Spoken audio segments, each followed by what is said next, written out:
Возводимую в Магасе школу на 704 места можно смело назвать долгостроем. Работы здесь начались еще в 2018-м. Но что-то пошло не так. В срок не уложились по ряду причин, в частности, из-за эпидситуации. Сейчас бригада занимается внутренними наделочными работами. Говорят, что завершат даже раньше Дня знаний.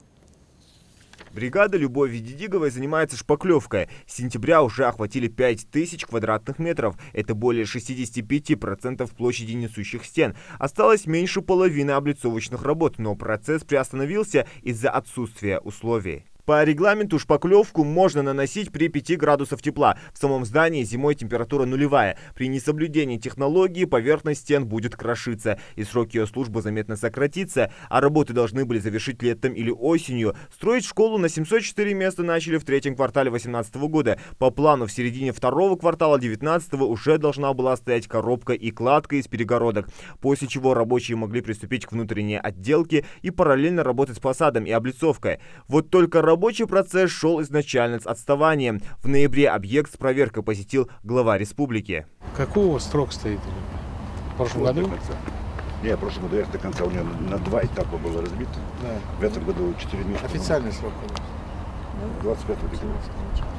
Вы людям не даете работать, потому что вы требования не выполняете.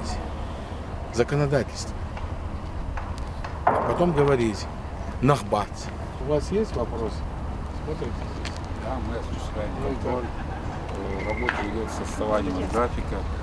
В последнее время мы увеличили темп работы, количество людей тоже выросло. За 1,5 месяца им нужно было произвести объем работ, на который обычно уходит целый квартал. Руководитель подрядной организации заверил главу региона, что отставание будет ликвидировано и до конца года строительство завершат. Чтобы наверстать упущенное, необходимо было нанять более 400 рабочих, которые возводили бы объект в 2 смены. Вскоре работа закипела, но не в запланированном объеме. 5 ноября, в нашей республике, мы выполнили работу 40%.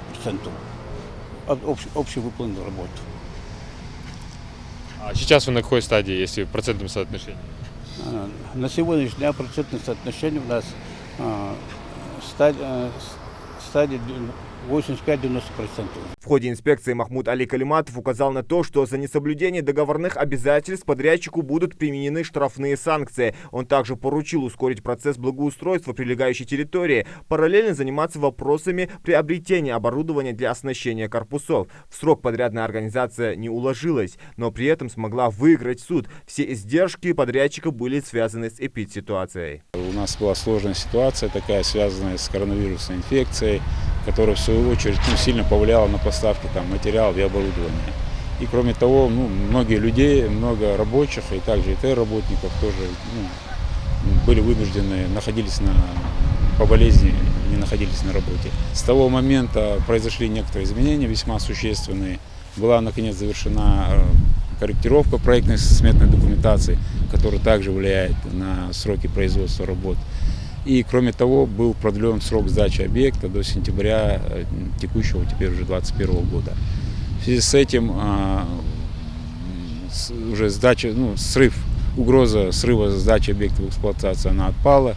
В настоящее время по вновь утвержденному графику ведутся работы, и мы уверены в том, что теперь уже объект будет сдан в вновь установленные сроки. Теперь сроки были отодвинуты до 1 сентября. Это позволит подрядной организации сфокусировать свое внимание на качестве, а не на количестве. За 2 месяца успели установить окна, фасад, электро, газы и водоснабжение. Также, по словам прораба участка, уже на 70% обустроили прилегающие территории, установили котельную, провели канализационные трубы и организовали по периметру источники освещения. Осталось проложить брусчатку, асфальт и заняться озеленением. По словам подрядчика, они успеют сдать объект раньше установленного срока.